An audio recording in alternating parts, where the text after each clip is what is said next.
या बातमीचे प्रायोजक आहेत हॉटेल बडे पीर, पत्ता लक्ष्मी मार्केट विजापूर वेस आणि दुसरी शाखा जिंदा शाह मदार चौक सोलापूर। इंस्टाग्रामवरील रील्स आणि फॉलोअर्स कमी केल्याच्या कारणावरून झालेल्या वादातून एका अल्पवयीन तरुणावर स्टीलच्या कड्याने डोक्यात मारहाण करून जखमी केल्याची घटना सोलापुरातील भवानीपेठ धोत्रेकर वस्ती परिसरात घडली। या प्रकरणी जोडभावी पेठ पोलीस ठाण्यात 2 जणांविरुद्ध विविध कलमान्वये गुन्हे दाखल करण्यात आले आहेत। गजानन काळे आणि मल्लिकार्जुन सुलतानपुरे दोघेही राणा धोत्रेकर वस्ती भवानीपेठ अशी गुन्हा दाखल झालेल्या आरोपींची नावे आहेत। या प्रकरणी रोहित वनप्पा गोडनवरू वय 17 वर्ष 5 महिने राहणार धोत्रेकर वस्ती सोलापूर या तरुणाने जोडभावी पेठ पोलीस ठाण्यात फिर्याद दिली आहे।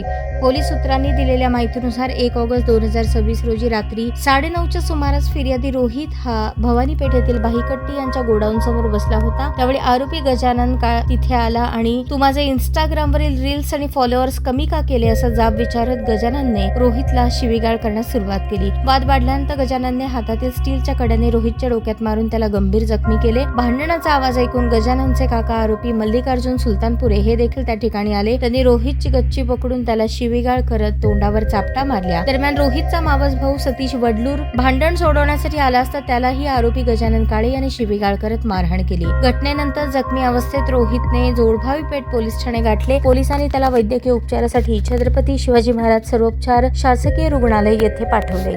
उपचार केल्यानंतर रोहितने 2 ऑगस्ट रोजी रात्री उशिरा जोडभावी पेठ पोलीस ठाण्यात फिर्याद नोंदवली। या तक्रारीवरून जोडभावी पेठ पोलिसांनी आरोपी गजानन काळे आणि मल्लिकार्जुन सुलतानपुरे यांच्या विरोधात BNS कलम 118(1), 115, 352 आणि 35 अंतर्गत गुन्हा दाखल केला आहे। या प्रकरणाचा पुढील तपास पोलीस अंमलदार दुधाळे करत आहेत। ताज्या बातम्या पाहण्यासाठी प्राईम महाराष्ट्र न्यूज चॅनलला सबस्क्राईब करा।